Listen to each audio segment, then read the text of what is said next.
you write that many children can't feel the signals their body is sending until those signals have reached emergency levels. And that is a really amazing reframe of meltdowns. There are often many different reasons why we're seeing a meltdown. And yes, I think that one of those things has been what's called interoception.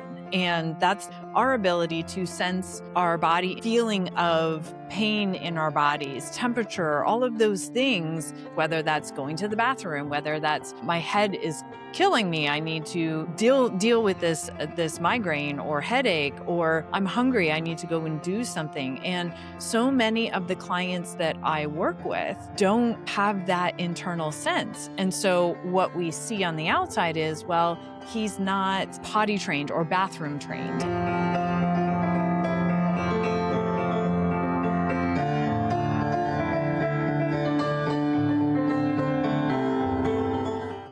Hello, everyone. Welcome to Nonlinear Learning, the podcast where we destroy assumptions about autism and Down syndrome and other developmental disabilities.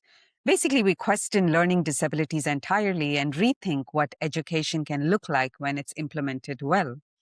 I'm Dr. Vaishsarathi. I'm a math and science educator. I'm a TEDx speaker, and I'm also a mom to a non-speaking autistic teen poet with Down syndrome. Along with Sid, I've lived a very nonlinear journey, and Sid is my son, and we've gone from presumed severe intellectual delay to publishing his first book of poetry with a major publishing house, and with him being invited to readings across the country. That journey came about from one primary idea, and that was assuming intelligence aggressively.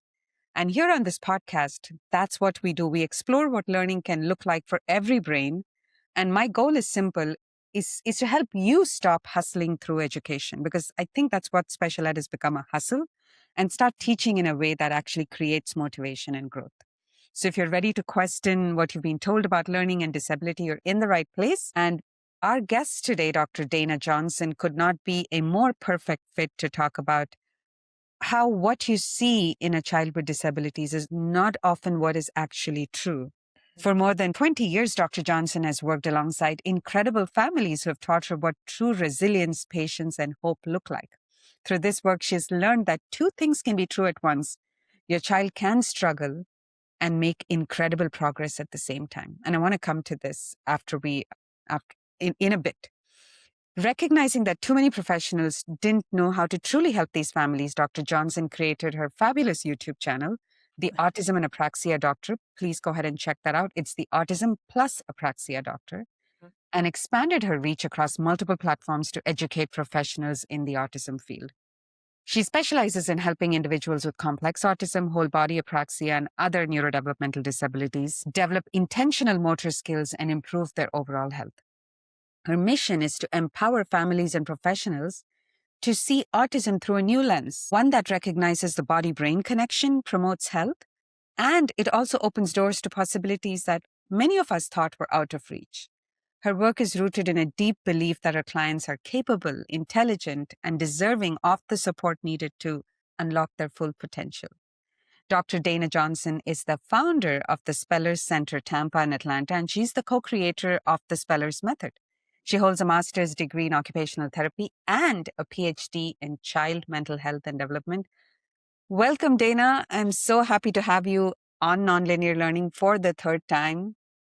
Thank you so much, Vaish. I just want to point out that you added the word fantastic before my YouTube channel. Yeah, Dana did say that. That was not part of my my bio. I was like, wait a minute. No, thank you. I appreciate it. And actually, I just want to say that I think you might need to search Dr. Dana Johnson under YouTube if you're looking for the channel. But it's called the Autism plus Apraxia Doctor. Yes. Thank you. I'm excited. Dana was absolutely not, doing a humble brag or not so humble brag. That was me saying fantastic. But Dana, it's been your third time on this podcast, and I do want to, we had the short conversation, but I want to make sure that people have a chance to go back. The first episode was actually one of the first few episodes I'd recorded. This was many years ago. And Dana you talked about vision and the different, until then, I actually only thought of vision as acuity, which you had given me that terminology at the time, and maybe convergence, but I believe this is episode 24, because this is one of the episodes I kind of refer out. And even in my course, Nonlinear Education, kind of made it like a required listen, like go back and listen to Dana's episode on vision. So I think I have that number memorized. It's episode 24. And then I don't have the second episode memorized, but that was about apraxia. So Yeah. we should have like a Dana folder in. I love it. Yes. So, where to start? When I first reached out to you, I had read your Substack, and we'll link that in the show notes as well, about the eighth sense. And before we talked about the eight senses, we should obviously talk about what the seven senses are. But I kind of want to back up and start with a different question, and maybe it'll tie into this conversation. In one of your posts, you write that many children can't feel the signals their body is sending until those signals have reached emergency levels. And that is a really amazing reframe of meltdowns that I think you're giving, right? So can you tell us a little bit more about that? When we see meltdowns, what do most people think about it as? I'm guessing people see it as a behavioral issue. Right. Yeah, I think that, many of us, myself included, look at what the child individual is doing and then we frame it within a behavioral context. And so, what I have learned over the years of doing this, what I did know is not what I know now, certainly is that what we do see on the outside isn't actually what we may think it is. Now, it may be true, but there are often many different reasons why we're seeing a meltdown. And yes, I think that one of those things that I have learned over the years has been what's called interoception. And that's our ability to sense our body internally, going to the bathroom, like when do we need, when we're hungry, pain, certain, feeling of pain in our bodies, temperature, all of those things that send the information to our brain to make a change, whether that's going to the bathroom, whether that's my head is killing me. I need to, deal with this migraine or headache, or I'm hungry. I need to go and do something. And so many of the clients that I work with don't have that internal sense. And so what we see on the outside is, well, he's not potty trained or bathroom trained. And there's always the question, which I always want to rule out, is any medical complications for that. We want to make sure that that's the case. But when we're seeing a meltdown, that could be related to that lack of internal sense. And then also just coming on so strong, like with the bathroom specifically. I have some clients that just don't feel it at all. And then others where it's like right at the very last minute. And then, because they also have full body apraxia, which I talked about in the last time I was here, but that is the ability to actually intentionally move your body. If you can't get to the bathroom because of that, then it's going to be consistently unsuccessful. So I think that, that understanding is crucial for parents to better help understand their child, and that they have their own sensory motor profile, and it changes. It also changes, which throws everything upside down some days. So what I'm getting from what you're saying is, for a person that can feel their body, which is for many neurotypical people at least, is that you're seeing a steady gradation in a signal in your body. Let's say I need to go to the bathroom, I can feel the pressure build up, and it's uncomfortable, and then it's more uncomfortable, and I know that I have to really hold it in if I'm in the middle of a podcast, and I have to, like, I'm making conscious decisions with my muscular control based on the signal. And then for a child perhaps with apraxia, or an adult with apraxia, it doesn't really matter, I guess, Right. Yeah. that signal is a flat line that's jumping all the way to 100. Is that correct? It can. Yes, absolutely. It can. And it could be different because some don't feel anything at all. Like I have a client I'm working with right now, and she said to her mom, like, I don't feel it. Like I don't feel any internal sense. And then she has an massively high pain threshold. And so, that obviously can pose safety issues as well. And I think that, for some pain, they can tolerate a high level of pain, but then if they're just now feeling it instantly, that's where sometimes we see that self-injurious behavior because it's so intense so quickly. And then they're doing other things, whether it's hitting their head. And, I mean, we could talk about all the different things that we observe, but it may not be, this is the other thing, it may not be related. Like sometimes we think if they're hitting their head, then they must have a headache, but that could Mhm. actually be due to gut pain that they're also feeling. And it's at such a heightened sense. The threshold is so high that it is actually causing some pretty major issues there. So, So is yeah. it similar to this when I have a really bad headache, for example, then I usually use Tiger Balm, which Mhm, is not uncommon in India. mhm. And I don't think Tiger Balm does a thing, but it makes it burn so much that I forget I'm in pain. Is it like that? Exactly.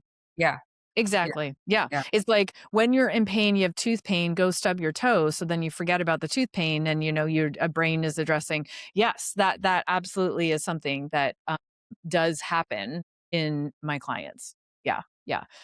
And it's And different. I was going to say, Vaish, just real quick, is that it's different than proprioception. So going through, we have the five senses, the typical five that we were all taught. And let's then, review them anyway. So I'll go and you can tell them. So that's yeah, vision, vision, auditory, touch, what else? taste, Taste and hearing. hearing. Of course. That's Yep. auditory. Okay, vision, hearing, taste, touch. What am I missing? Smell. Smell. Yep. Yes. Those are the 5.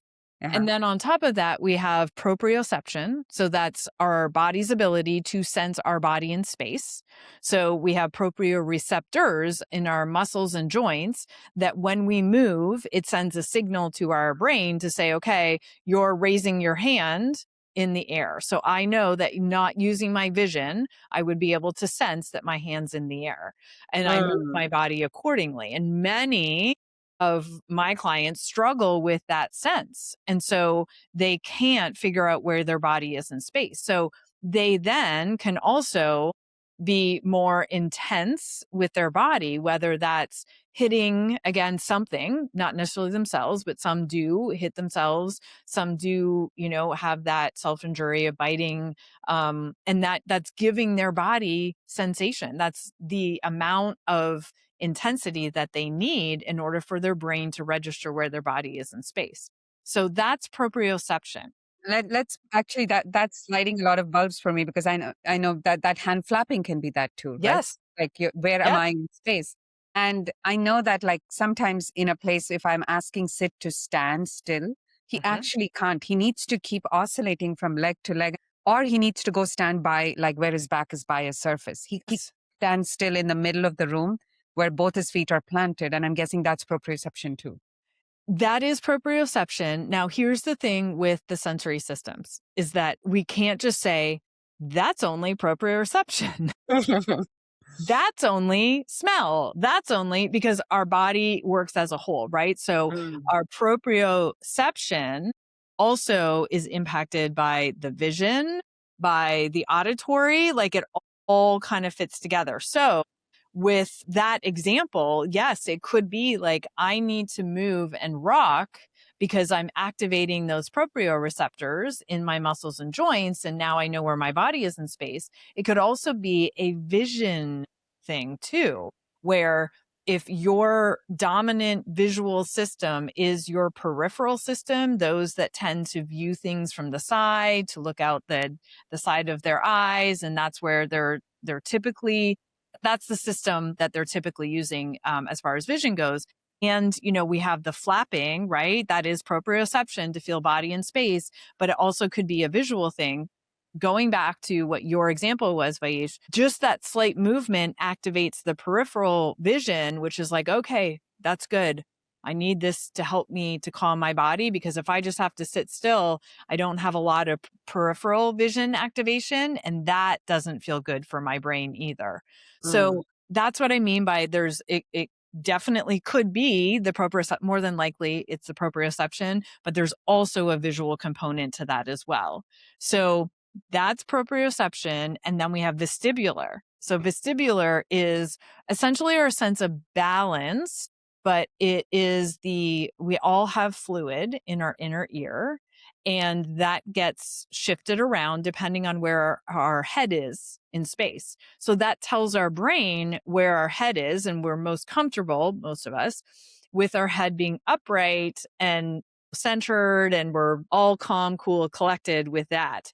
Some of my clients, it's I need more intensity. So that's where spinning, that's where, putting their bodies upside down, that's where swinging, all of that is going to give them that intensity that they need in order to be able to regulate. So it's So it's a very, little very helpful. counterintuitive that like most people would feel out of balance by spinning so Yes. much. And Sid is one of the spinners, as you might know, is that he can spin for hours or Yeah. swing even without feeling imbalanced. Right. Right. And then, these these individuals, it always blows my mind when they can spin, like what you're Uh-huh. talking about, and then they literally can stand up and walk straight in a line where I would Yeah. just be like totally off balance, probably throwing up, right? Like I can't handle that at all. And it changes with age. Yeah. So, roller coasters is another one. I have a lot of clients that just crave that intensity, and I did too when I was younger. Now I quickly learned that I can't do that anymore because my sensory system has changed, and my vestibular threshold, or that maximum amount, has lowered. So I hit that threshold very quickly, and then I'm like, I'm out. So that's what happens. But yeah, so those are the seven. So we have the traditional five, and then proprioception and vestibular, and then interoception. That's the eighth So sense. proprioception is perceiving where you are with respect to the world outside you. Vestibular is feeling your sense of balance, and interoception is feeling your inner world and your Mhm. whatever's happening inside you. That Yeah. could be. I don't know much about this, but that could be emotions, but it could also. Yes. Okay. Yes. That's really important to as well. And that's often, going back to your example of kind of a meltdown or struggling, that piece of it is also tied to interoception as far as the emotions go. And we just don't feel the same way. We don't tie emotions necessarily to certain situations because of that internal, or lack thereof, internal representation. And I'm just connecting another phrase that I said. You've Mhm. already talked about this, but in one of your posts, you described self-injury as being a child trying to feel themselves. So there's so many Mm. reasons. It could be, it could be a person, trying to distract the pain that they're feeling, but it could also be just trying to feel Yeah. something in terms of, yeah. Oh, for sure. I see that quite a bit. And that's of course hard for us to see, right? And I think that a lot of parents, caregivers also can attribute that and think about that as, well, they're upset because they're frustrated or they're mad, or, we tend to kind of put that thought there, and it may not have anything to do with that. It may be, like you said, feeling their body in space. And once you practice something repeatedly, especially when there's that emotional component tied to it, Mhm. that's where that repetitive self-injury tends to happen. And we tend to then make that the automatic response. And it's hard to stop that. So I think, with those tougher situations, my goal is to have parents and caregivers, consider the other possibilities that might be.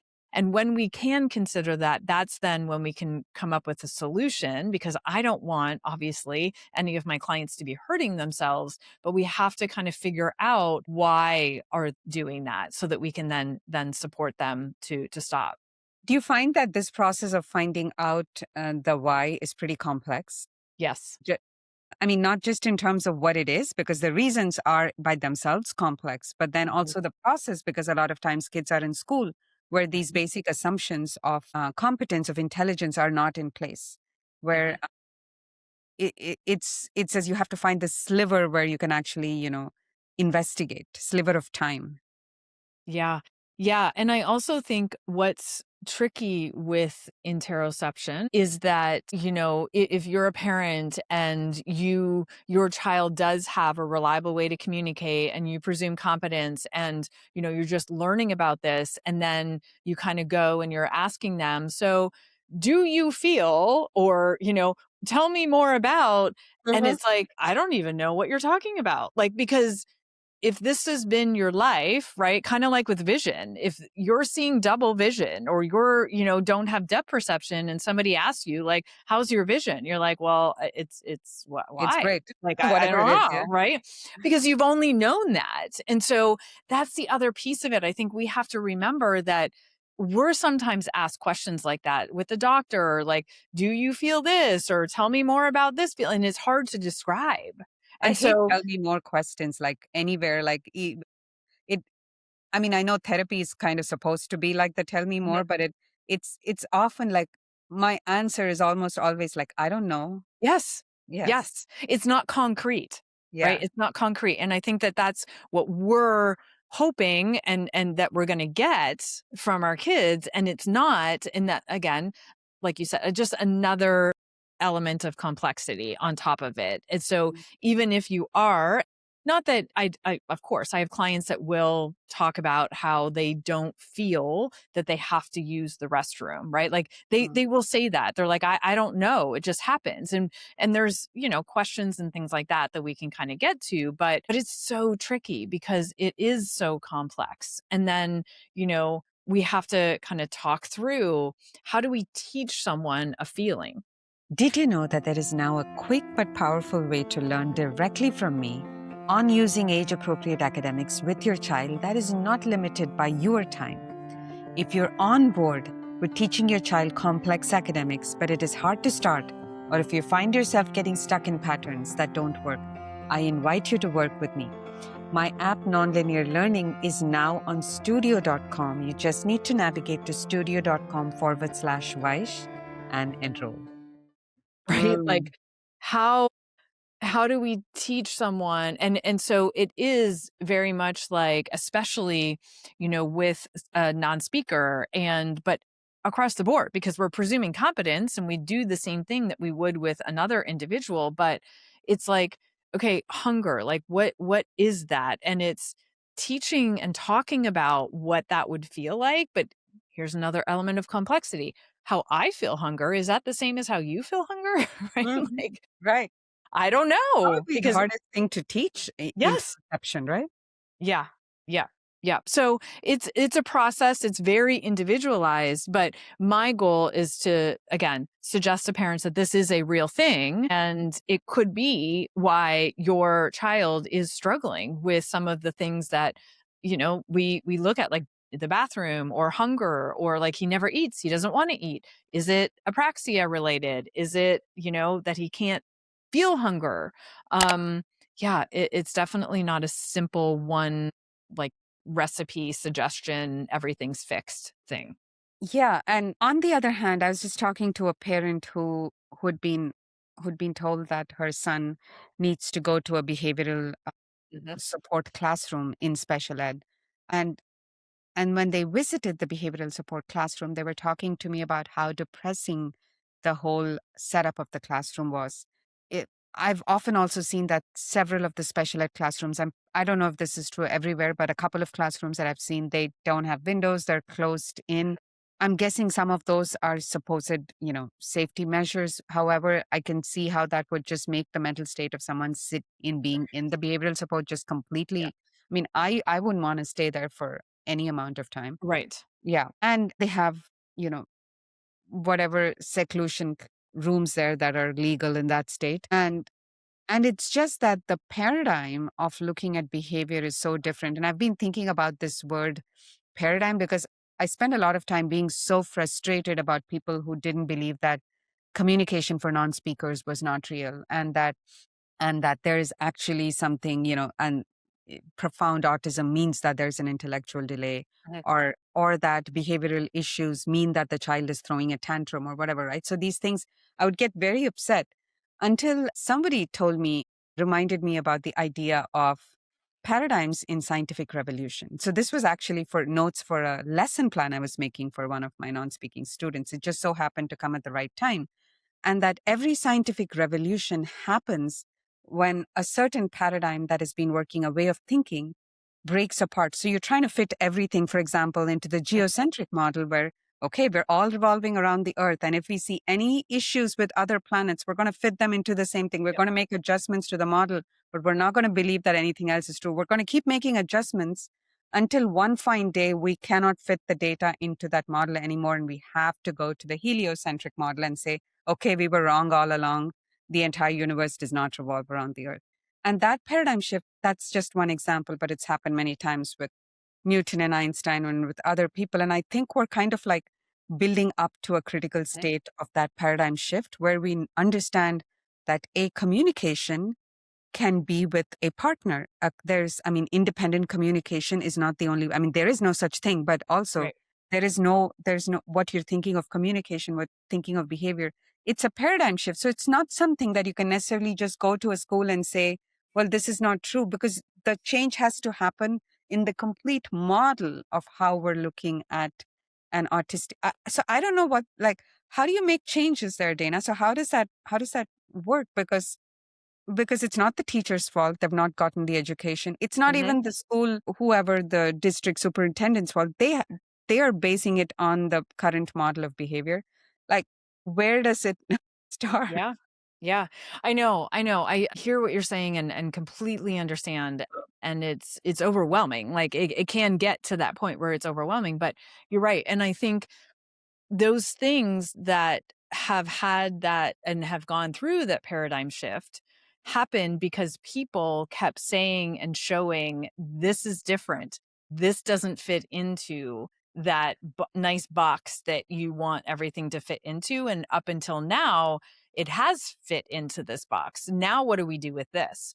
And you're always going to have those people that are like, no, no, no, no. But the more that we can show that these things don't fit into boxes, Hmm. that's then when I think we can start to make that shift. So, what you're talking about, Vaisha, as far as we're on almost like the cusp of this change. Yes, I feel it. I feel the pushback because of the people that don't want that paradigm shift. But I think that if we can get to the people, like the teachers and the others that just don't know because they were never taught, like that's where I'm coming into, especially with like other therapists, right? It's like, I was never taught this. Hmm. And I'm like, yeah, I wasn't either. And then when they learn it, it's just like, oh, well, this makes so much sense. Okay, this makes so much sense. So the more that we are getting these people on board, the more likely that shift is going to be. But that's where the education piece obviously comes in with respect to the body piece. And that's really, why I asked my, why do I want to start a YouTube channel? I got enough going on. Hmm. But really, the reason why I did was because I was feeling that there was a disconnect or a gap, for lack of a better word, between a parent where they're at and being able to presume competence. It was like, I need more explanation as to how that can happen because I can't just go and go, yeah, everything that's happening and what I'm seeing in front of me with my child, I'm supposed to Hmm. think that they're able to understand and are listening to what I'm saying. And so I felt myself explaining, whole body apraxia, all of what we're just starting to talk about with respect to interoception and all of the sensory systems, and even going into some neurology. Then they were like, okay, that makes sense. Hmm. If this is true, what you're telling me, then I can get to believing that they can understand. So I just was repeating it a million times. So I thought, okay, why don't I just put it free for everybody and then they can learn and I can refer. And that's kind of where it started to go. And then I had more questions. But that I think is part of the gap because if teacher educators could understand this, if medical professions, if therapists could understand it, then we can start to move that needle forward and have that paradigm shift of education because now they have a reason to believe that these people can understand. And it's not just that they have to pretend or I guess they're forced to, you can't force anybody to presume competence. It's just not going to Right, happen. right. It has to be an internal change. Yes. And what I'm also getting from what you're saying is that this knowledge, this dissemination of education and knowledge has to be at least that's the best we can do right now is as an individual level, is that parents go and watch your channel, or parents go and look at more information. Hopefully OTs and educators watch your channel, especially OTs, right? So, Mhm. Mhm. and and then the change is like there's these small epicenters of change that are like that are kind of blossoming forth. Yeah, for sure. I think parents are really good at advocating for their kids. They've been doing it forever and they're pushing it. The problem is, which again, just I mean, if it, people say, "Well, what makes you mad? You're so chill." Well, this makes me mad is when parents are told, "You don't know." Right? Like you don't know. I'm the expert. I went to school for X number of years. I know. And Mhm. so I'm going to do it this way. Right? And parents are like, "Yeah, but this is," and that is where the challenge is also there, right? Because they're going to go in and the system, I mean, specifically with education, that's where that challenge is because it is such a massive system. It almost like Yeah, it has to implode before before we can start building it again. But yeah, absolutely. yeah. On a personal level, I want to ask you a question, is that as you're making a paradigm change, we talked about pushback, right? And so, I mean, almost all the time, the pushback is doesn't come from a place of real knowledge or understanding of the problem. It comes from a place of attachment to a previous Mhm. paradigm. And Mhm. that attachment could just be that you've spent a lot of time on it, or Mhm. it could be that you spent a lot of money on it. So that's Mhm. pretty much the two things. Or your ego's getting hit because you were Yes. wrong about something. I mean, there is no benign place that this opposition comes from. And I think that is also true for all scientific revolutions. So it's like nobody, I mean, people really think that I've spent years doing like my PhD on autism or whatever it is. And then now I have to change everything. It's too much. Yeah. So, and, maybe we would be the same way. I don't know. But how do you react to it? Because I've had to develop my own mental models and actually understanding the paradigm of scientific revolution. By the way, side note, there is a book that was actually written in 1962 and by a person called Thomas Kuhn, Kuhn, Mhm. about this specific paradigm of scientific revolution and how these revolutions build and how the opposition builds and then how everything breaks and then we accept the new paradigm. And that's the only thing that is actually that's made me understand this. How do you deal with, I'm guessing you have people who push back upon you personally are too? Maybe a couple or lots. Absolutely. Absolutely. And I am always open for a discussion. You know, even some of the most, what's the word? They disagree with, what I do, what I talk about the most. I would 100% be open to sitting down and having a conversation that's, obviously being respectful of each other so that I can learn from their perspective, like, because I'm fascinated by that, right? Like there are people I know out there who it's like you said, this is how it is because I spent lots of money, lots of time, and my ego is all wrapped up in this, so I'm not bending. But I'm also like, how did you get there? Right? Like, well, because I am fine, and I do this all the time. I am completely fine with agreeing to disagree. That I think is because I feel like now, especially, we just aren't even having conversations anymore. So then, how do we get past this? Like you're talking about, how can we get past it if we're just going to be, polar opposite of, well, this is the paradigm, this is how it's always going to be. And then there's people over here who are like, no, we need to change this. We need to be communicating and we need to, move it forward, whatever that looks like. But that's the piece of it. Like if I have people, commenting on my YouTube channel, or I get emails, or commenting on some public posts that I've written, I'm like, let's talk about this, and I want to learn from you. I want to learn how you got to your perspective. And I hope that, you can also learn from me. And if not, that's fine. And we Mhm. we move on. But that's typically how I I go about it. And I will have to say that the majority of people that I do talk about this are like, I didn't know this. How have I never learned this before? Like, Mm. where can I learn more? Like, most of them are very, very open People are to, more open than they are closed. and Yeah. that's what I think that people may be not afraid, but just not open to having conversations because they don't think that there's a possibility that people will, one, change their mind, and two, be in a place where they're receptive.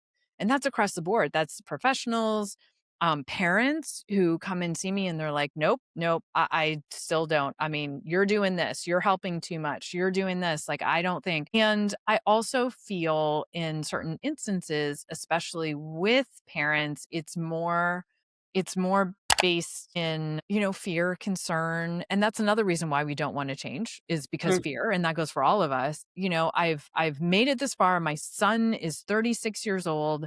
I've been in a position of acceptance and where he's at and where he's not going to be for this long. I am not open to any type of alternative thinking. And that's That fair. I get that. Totally. Yeah. Yes, absolutely. And that's where I do pause. I'm going to offer explanations and reasons why I feel like, he can do this or he is listening and understanding. But I'm not, again, you can't force someone to presume competence. You absolutely can't. And it's a process. It's rare that I have someone that's like, "Oh, okay. I fully believe that he understands," like a light switch. I don't have that. It's a process. It's a process. When most parents that do adopt this idea in this paradigm shift in terms of both communication, in terms of understanding that behavior is so multi-pronged and multifaceted, they're still going every day out into a world where nobody believes them.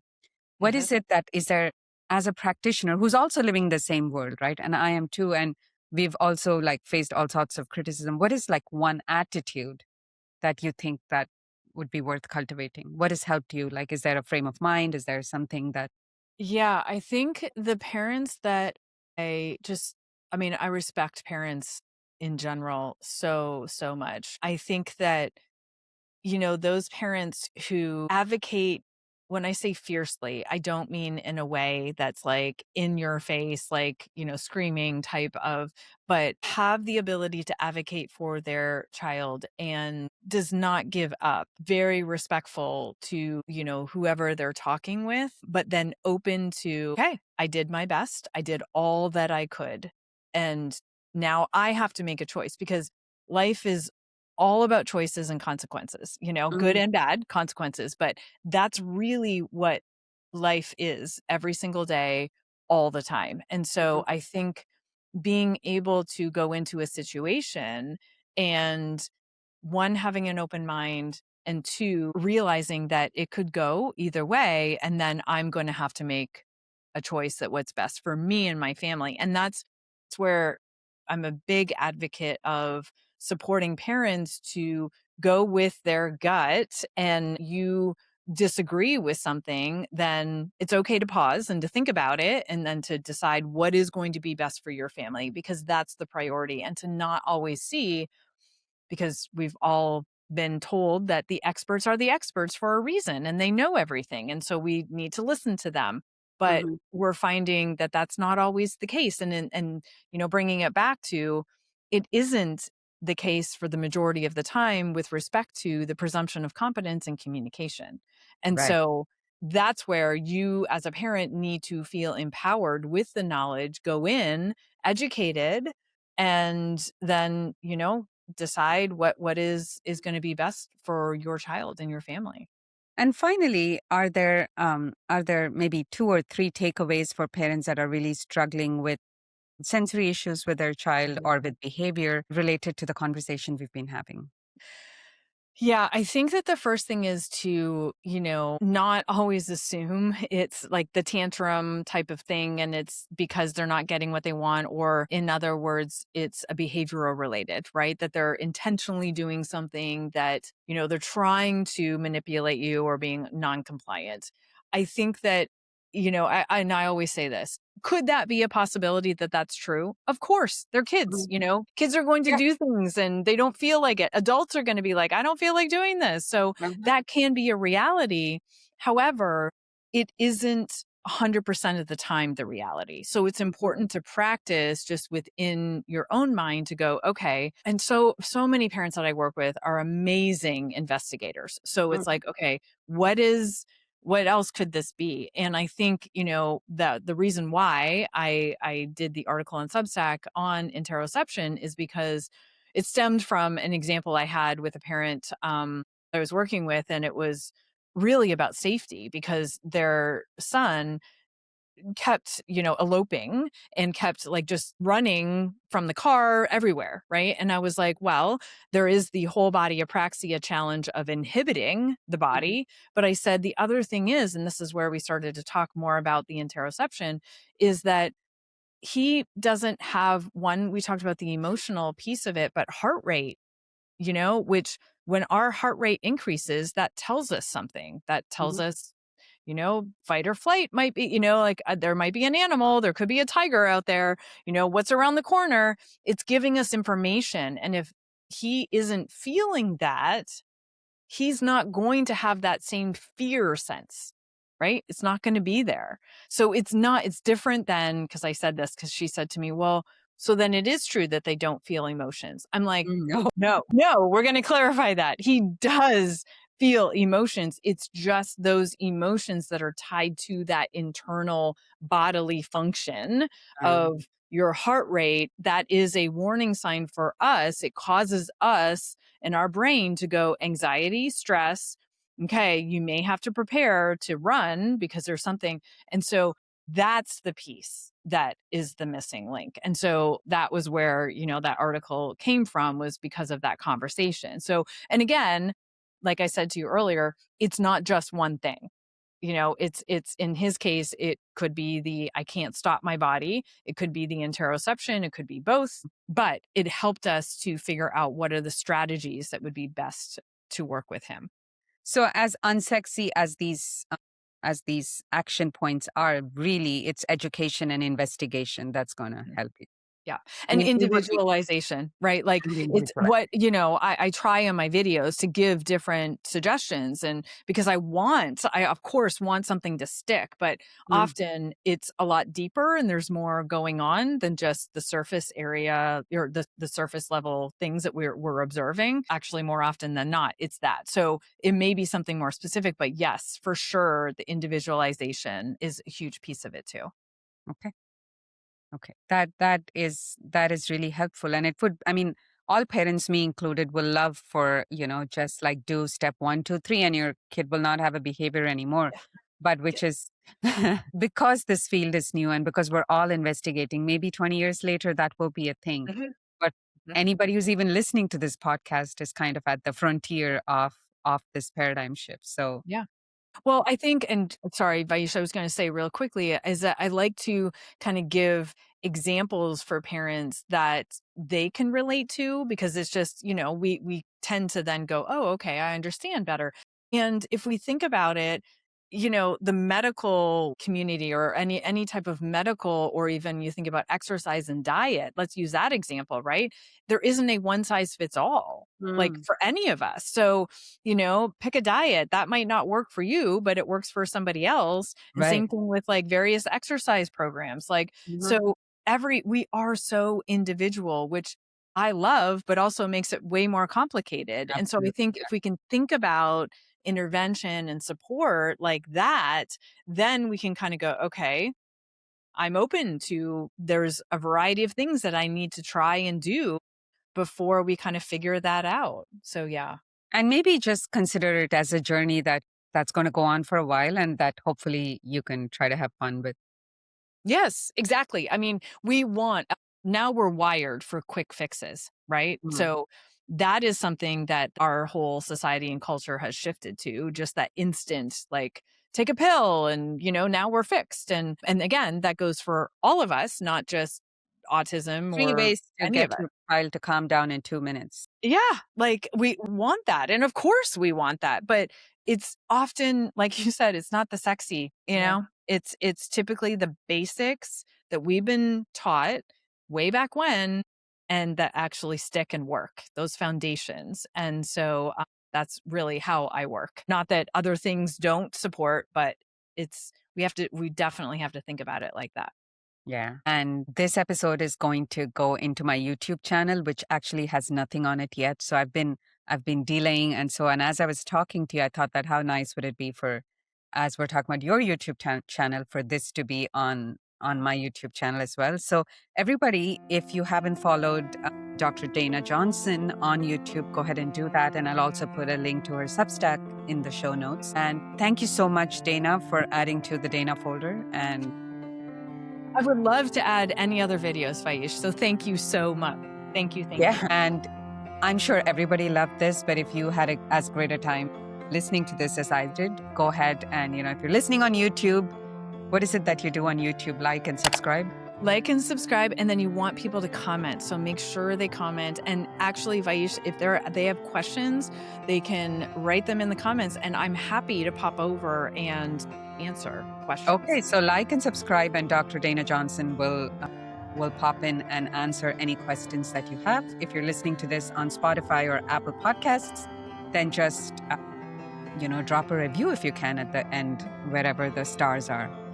So it was great talking to you, Dana, as always. And thank you, and I'll see you soon. Thanks, Faish, so much.